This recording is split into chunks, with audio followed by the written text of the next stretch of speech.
We're thin. We're thin.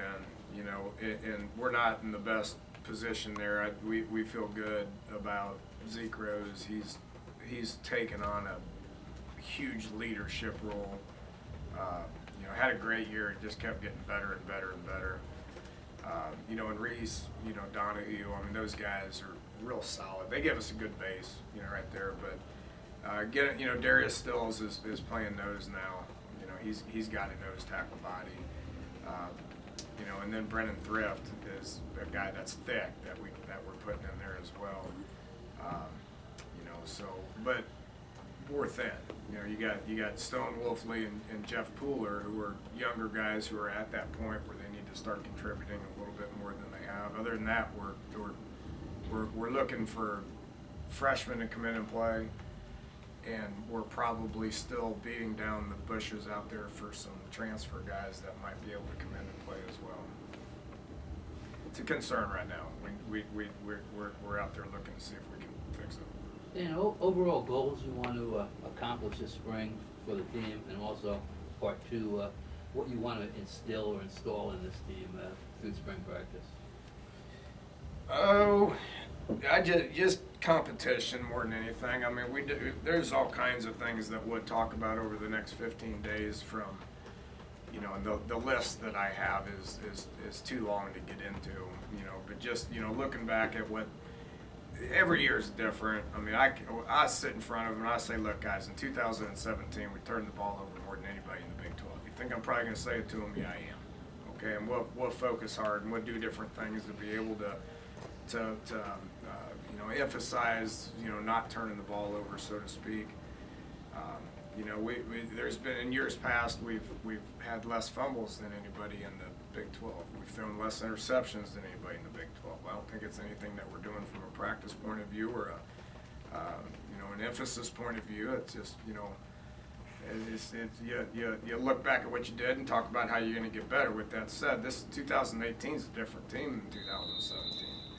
You know, and we got to understand that. We got to really just sit there and practice and identify our guys and identify the position battles and figure out, you know, who this team is and who's going to start before we figuring out what kind of team this is and what kind of goals we need to set. So when you went back and looked at self-scouting yourself, was there anything that you did and you were like, well, we did this better than we thought we did? We improved our scoring. We finished drives better with touchdowns. I think we're about 68%, you know, which was higher than it's been here in the past. The last couple of years, you know, and you guys, we've had multiple conversations about this. We need to score a little bit more. We got to finish drives with touchdowns better. We did that pretty good last year. I think the Will Grier, David Sills connection had something to do with that. You know, on the flip side, we've been pretty good at preventing touchdowns, you know, drives ending with touchdowns. Well, we weren't very good with that last year, you know. So that's one example. And again, there ain't enough time in this to be able to say we got to improve on this. You know, our punt coverage has been pretty good the last couple of years. It wasn't very good last year, and you know, Billy had something to do with that. Our personnel had something to do with that. We just we didn't do a very good job. Got to improve on that. You know, punt return was not just great. I mean, you look at it, and I don't measure punt return with how many yards per return we have. That's the stat that they keep, but to me that's irrelevant. I mean, I thought we did a great job of fielding the thing and having some space to field it. We just didn't get any of them out, you know, and we'll emphasize that, you know. What's the margin between punt and punt return? That's another example. I've probably got about 15 to 18 more examples that we can gauge where we're at offensively and defensively, and we'll do that in-house, and it's going to take a bunch of time to be able to get our points across. We'll take something a day, and we'll try to get a little bit better at it. And that ain't going to change over summer, and that ain't going to change in August either.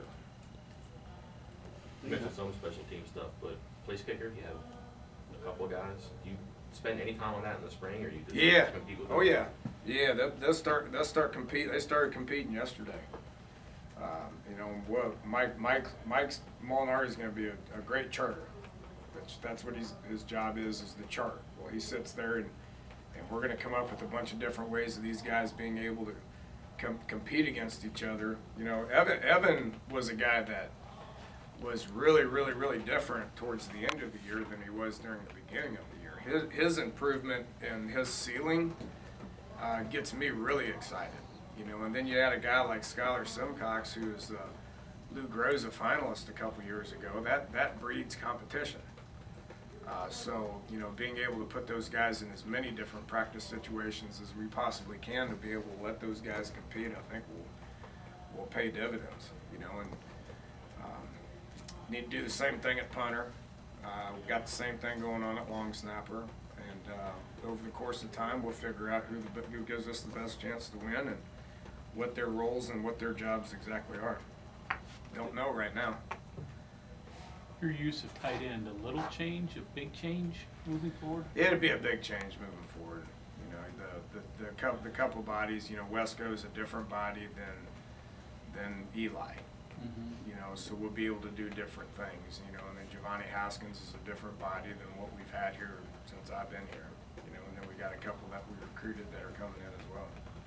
So I think and we're still playing with stuff. So what the end result is, I don't know, but it's pretty exciting to be able to mess around with that stuff. That's for sure.